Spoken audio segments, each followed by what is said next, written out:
नमस्कार, मैं अनीशा दीक्षित आप सभी का स्वागत करती हूँ हमारे इस खास शो में।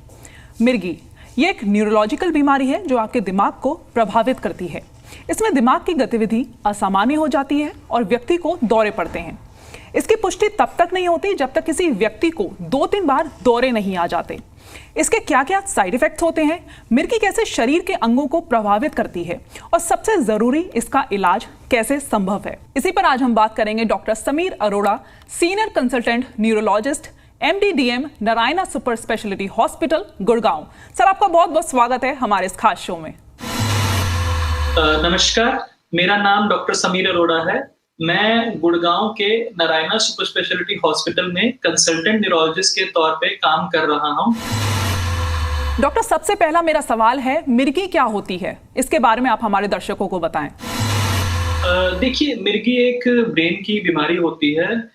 इसमें ब्रेन के अंदर जो हमारे न्यूरॉन्स होते हैं, कई बार उसके अंदर एक स्पार्किंग या एक तरह की शॉर्ट सर्किटिंग होती है, जिसकी वजह से एक अबनॉर्मल करंट फ्लो करता है ब्रेन में और शरीर में झटके, शरीर का अकड़ जाना, जकड़न आना, ऐसे कुछ लक्षण शरीर के सामने आते हैं। मिर्गी आमतौर पे तब डिफाइन करते हैं जब 2 बार एटलीस्ट 2 या 2 से ज्यादा बार दौरे के झटके आते हैं। इसमें 2 तरह के दौरे होते हैं, एक हम बोलते हैं फोकल सीजर और एक होता है जनरलाइज सीजर। फोकल सीजर का मतलब ये होता है कि ब्रेन के किसी सिर्फ एक भाग में शॉर्ट सर्किटिंग हुआ या स्पार्किंग हुआ, उसकी वजह से झटके आए। ऐसे में ज्यादातर ऐसा हो सकता है कि किसी एक हाथ पैर में झटके शुरू हों, खाली वहीं तक सीमित रह जाएं, फिर दूसरे हाथ पैर में भी आ जाते हैं कई बार। दूसरा जो दौरे होते हैं वो जनरलाइज सीजर होते हैं। उसमें पूरे ब्रेन में एक साथ स्पार्किंग या शॉर्ट सर्किटिंग होती है और वो पूरी बॉडी में एक साथ पूरा शरीर अकड़ जाता है या फिर वो झटके मारने लग जाता है और इंसान बेहोश हो जाता है उसमें। इसी से जुड़ा हुआ दूसरा सवाल डॉक्टर मेरा आपसे, मिर्गी के कारण क्या होते हैं? देखिए, मिर्गी के जो कारण हैं ये एज के हिसाब से अलग अलग है। देखिए, मिर्गी हर उम्र के लोगों को अफेक्ट कर सकती है, बच्चे से लेकर बूढ़े तक हर किसी को अफेक्ट कर सकती है। तो जैसे कि बचपन के केसेस में बात करें तो बहुत बार जब बच्चा पैदा होता है तो कई बार पैदा होते ही बच्चे को ऑक्सीजन की सप्लाई नहीं पहुंचती ब्रेन को, तो हाइपोक्सिक इंजरी हो जाती है। उसकी वजह से लेटर ऑन एज में दौरे की शिकायत हो जाती है। कई बार कुछ जेनेटिक कारण रहते हैं बच्चों में जिसकी वजह से उनको दौरे की शिकायत बन जाती है। कई बार कुछ मेटाबॉलिक डिजीजेस आ जाती हैं जो कि एक जेनेटिक डिजीजेस का स्पेक्ट्रम रहता है, उनमें भी बच्चों की एज ग्रुप में दौरों की शिकायत बन जाती है। इंडिया में अगर हम बात करते हैं तो बहुत कॉमनली एडोलेसेंट एज में या यंग एज में ब्रेन की इन्फेक्शंस जैसे कि न्यूरोसिस्टिक सर्कोसिस, NCC करके होता है। कीड़े होते हैं जो खाना अगर साफ सुथरे ढंग से ना बना हो तो उसकी वजह से बॉडी में कीड़े चले जाते हैं और उसके अंडे ब्रेन में पहुंच के वहां पे इन्फेक्शन कॉज करते हैं और उसकी वजह से दौरे आते हैं। एंड फोकल जो सीजर्स की हम बात कर रहे थे उसमें सबसे कॉमन कारण NCC का मिलता है। इसके अलावा इनफैक्ट कई बार टीबी जब ब्रेन में चली जाती है तो उसकी वजह से भी दौरे आ जाते हैं। फिर जब हम और एल्डरली एज ग्रुप की बात करते हैं या मिडिल एज की बात करते हैं तो कई बार ब्रेन में चोट लगने से ट्रॉमा के बाद या स्ट्रोक जिसे हम लकवा बोलते हैं, लकवे के बाद सीजर्स आ सकते हैं, या कई बार ब्रेन के अंदर कोई ट्यूमर आ जाता है तो ट्यूमर के बाद भी सीजर्स आ सकते हैं। मिर्गी का डायग्नोसिस कैसे करते हैं? देखिए, आमतौर पे जब हम जो भी मिर्गी के पेशेंट्स अगर आते हैं तो हमें 2 बेसिक इन्वेस्टिगेशंस चाहिए होती हैं। एक तो उसमें ब्रेन की MRI होती है जिसे हम प्रॉपर्ली कोशिश करते हैं कि एपिलेप्सी प्रोटोकॉल पे करें, थिन सेक्शंस लेके MRI ब्रेन करते हैं। और इसके अलावा एक EEG नाम का टेस्ट होता है, इलेक्ट्रोएन्सेफेलोग्राफी। जैसे हार्ट की ECG होती है, हार्ट की इलेक्ट्रिकल एक्टिविटी देखते हैं, ऐसे ब्रेन की इलेक्ट्रिकल एक्टिविटी देखने के लिए एक EEG नाम की जांच होती है। हम उस जांच के जरिए ये पता करने की कोशिश करते हैं कि ब्रेन के किस भाग से ये अबनॉर्मल करंट जनरेट हो रहा है, या फिर वो सारे ब्रेन से एक साथ जनरेट हो रहा है, या फिर सिर्फ एक स्पेसिफिक पार्ट से वो करंट जनरेट हो रहा है। डॉक्टर, क्या मिर्गी का ट्रीटमेंट उपलब्ध है? जी बिल्कुल। अगर हम नॉर्मल भाषा में बात करते हैं तो मिर्गी के 70% तक केसेस बहुत आराम से, इनफैक्ट दवाइयों से बहुत आराम से कंट्रोल हो जाते हैं। देखिए, ऐसे केसेस में जनरली हम एंटी सीजर मेडिकेशंस का इस्तेमाल करते हैं, ASM बोलते हैं या AED बोलते हैं, एंटी एपिलेप्टिक ड्रग्स, जो दौरे की दवाइयाँ नॉर्मल भाषा में बोला जाता है। बहुत तरह की दौरे की दवाइयाँ उपलब्ध हैं, मतलब फर्स्ट जनरेशन है जो बहुत पुरानी दवाइयाँ हैं, फिर सेकंड जनरेशन दवाइयाँ आई, फिर अब थर्ड जनरेशन। तो धीरे-धीरे बहुत स्पेसिफिक मैकेनिज्म से काम करने वाली दवाइयाँ आ गई हैं, प्लस जिनके साइड इफेक्ट भी कम रहते हैं as compare to the previous जो दवाइयाँ चल रही हैं, उनसे उनके मुकाबले साइड इफेक्ट भी कम रहते हैं। तो दवाइयों से कंट्रोल हो जाता है। फर्स्ट लाइन ट्रीटमेंट मिर्गी का दवाइयाँ होती हैं कि 20 से 30% केसेस ऐसे होते हैं, जो हो सकता है एक सिंगल दवाई से रिस्पॉन्ड ना करें या फिर मल्टीपल दवाइयों के बावजूद भी रिस्पॉन्ड ना करें। तो ऐसे केसेस में एक कैटेगरी बन के आती है जिसे हम DRE, ड्रग रिफ्रैक्टरी एपिलेप्सी बोलते हैं।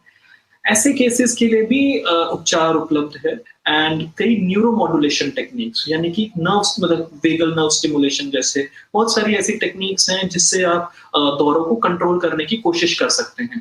तो ये पूरा एक स्पेक्ट्रम है, दवाइयाँ, सर्जरी, न्यूरोमॉड्यूलेशन। ये जो आज की डेट में रिसेंटली धीरे-धीरे करके हमारे पास एक वो प्रोपोर्शन बढ़ता जा रहा है जब हम मिर्गी के पेशेंट्स का और बेहतर तरीके से इलाज कर पा रहे हैं।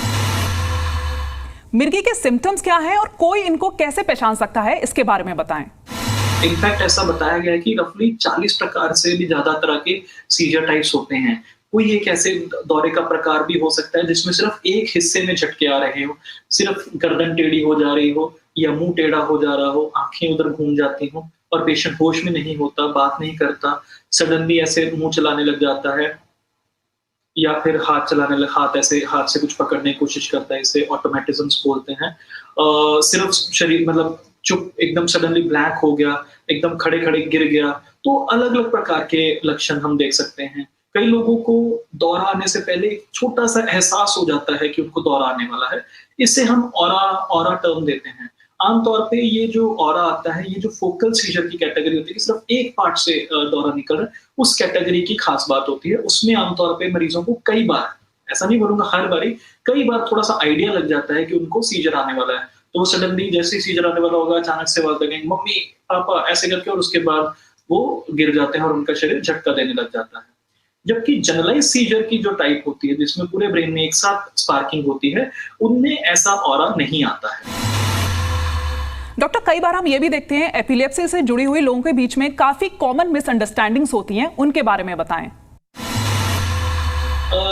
देखिए, जब हम मिर्गी की बात करते हैं तो बहुत कॉमनली ये चीज आती है जो हम सोशल स्टिग्मा को लेके सबसे पहले बात करते हैं। एक जो कलंक यूज वर्ड होता है कि इनफैक्ट ज्यादातर अगर हम देखते हैं, ऐसा नहीं बोलूंगा खाली रूरल पॉपुलेशन में, ये अर्बन पॉपुलेशन में भी ये चीजें बहुत कॉमन है। रूरल में क्या होता है, मिर्गी को ऐसा माना जाता है कि कोई ये भूत प्रेत वाली बीमारी है, इसके ऊपर किसी आत्मा का कब्जा है, इसलिए ये चीज हुई है। ये चीज मैं बताना चाहता हूँ कि ये एक न्यूरोलॉजिकल डिसऑर्डर है। इसमें कोई भूत प्रेत, कोई सुपरनैचुरल पावर या कोई इविल स्पिरिट वाला काम नहीं है। वो बीमारी है, उसको ये झाड़ फूंक से ना करके उसमें प्रॉपर जो इलाज है, जो एंटी सीजर मेडिकेशन है या एंटी एपिलेप्टिक ड्रग है, उसका इस्तेमाल करना जरूरी है, जिससे वो मरीज ठीक हो सकता है। दूसरा, बहुत कॉमनली ऐसा बोला जाता है कि एपिलेप्सी कंटेजियस है। एक मिसअंडरस्टैंडिंग है कि एपिलेप्सी फैलती है। तो इस वजह से एपिलेप्सी के मरीजों को एक दरकिनार कर दिया जाता है, उनसे ज्यादा कोई इंटरेक्ट नहीं करता है, सोशल गैदरिंग में उनको ज्यादा इनविटेशन नहीं मिलते हैं, तो वो एक स्टिग्मा रह जाता है। तो वो जो स्टिग्मा है, एपिलेप्सी कंटेजियस नहीं है, ये किसी के हाथ लगाने से, छूने से फैलती नहीं है। हमें एक चीज समझनी है कि जब एपिलेप्सी वाले मरीज को कभी दौरा आता है, रादर देन कि उससे दूर भागने से, उस मरीज को उस समय आपकी शायद जरूरत हो सकती है, क्योंकि अगर मान लो उसके सर पे चोट लग जाए या कोई और उसको इंजरी हो जाए जो कि उसके शरीर के लिए और ज्यादा हार्मफुल हो सकती है अगर उसको कोई उस समय उसकी देखभाल ना करे। तो ये जो एक मिसकंसेप्शन है बहुत बड़ा, ये दूर करना जरूरी है। बहुत बार और भी मिसकंसेप्शंस आती हैं। ऐसा बोला जाता है कि एपिलेप्सी वाले मरीज को शादी नहीं करनी चाहिए या बच्चे नहीं करने चाहिए। जी, ऐसा कुछ नहीं है।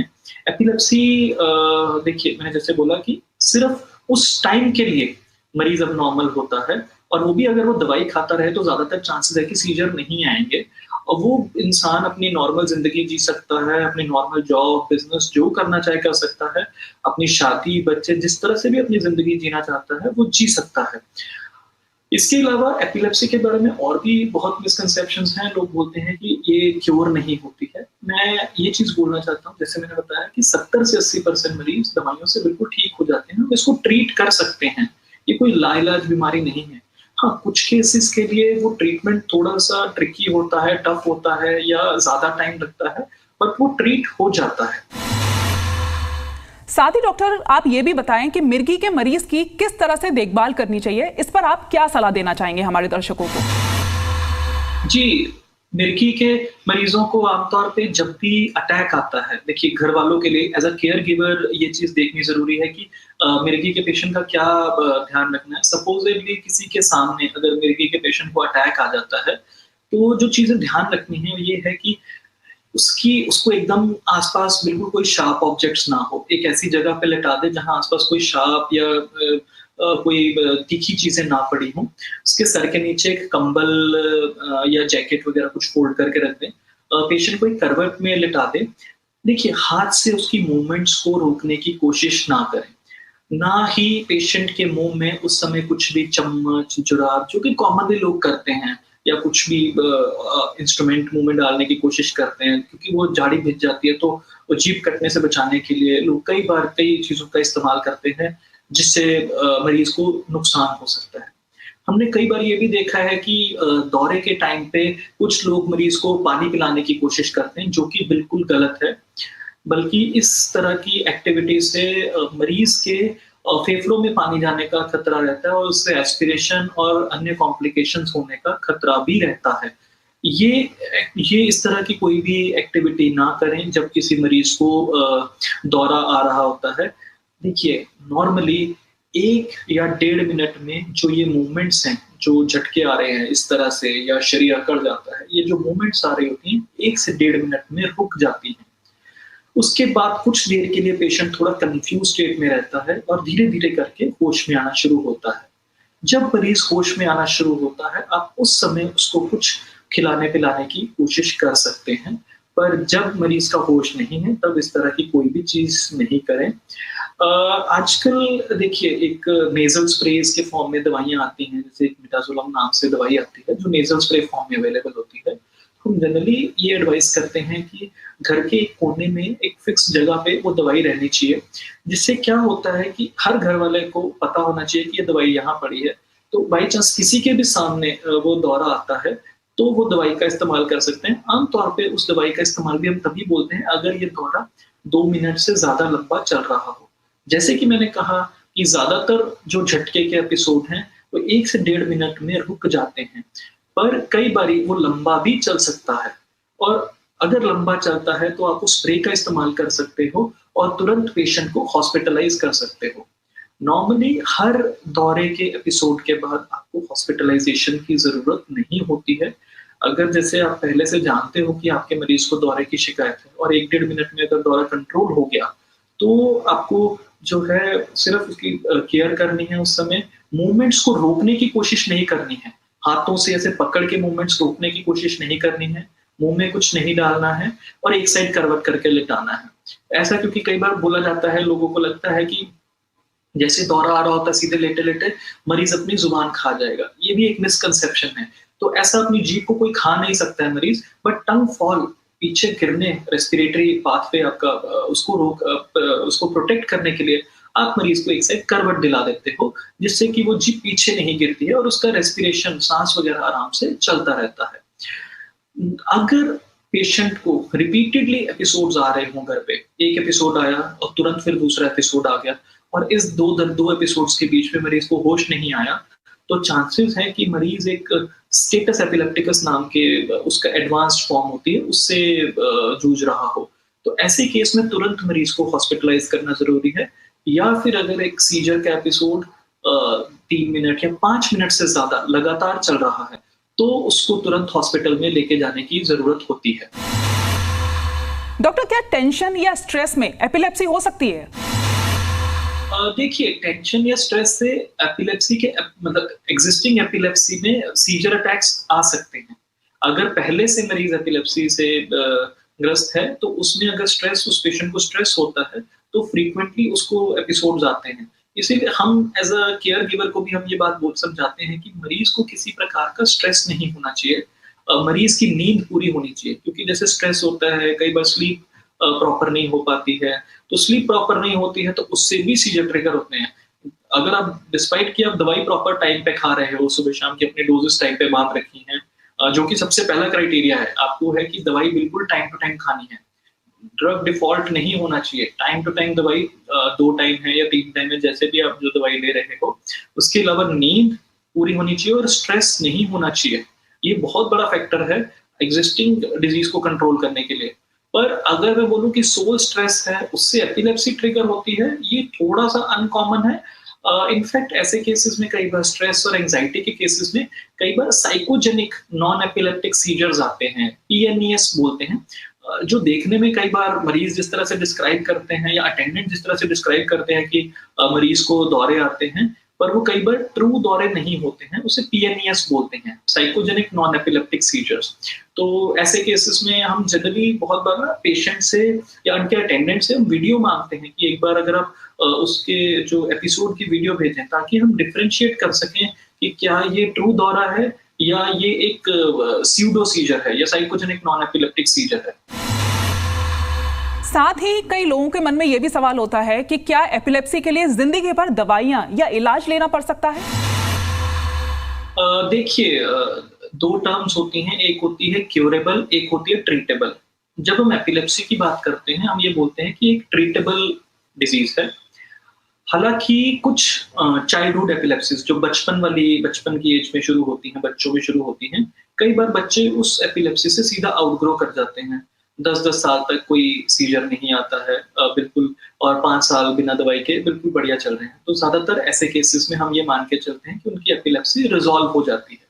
बट बहुत सारे ऐसे केसेस रहते हैं जिनमें हम अगर एक सिंगल एपिसोड आया है, मतलब ऐसे केसेस में 3 से 5 साल की दवाइयाँ, बच्चों में 3 साल, एडल्ट्स में कई बार 3 से 5 साल की दवाइयाँ देते हैं।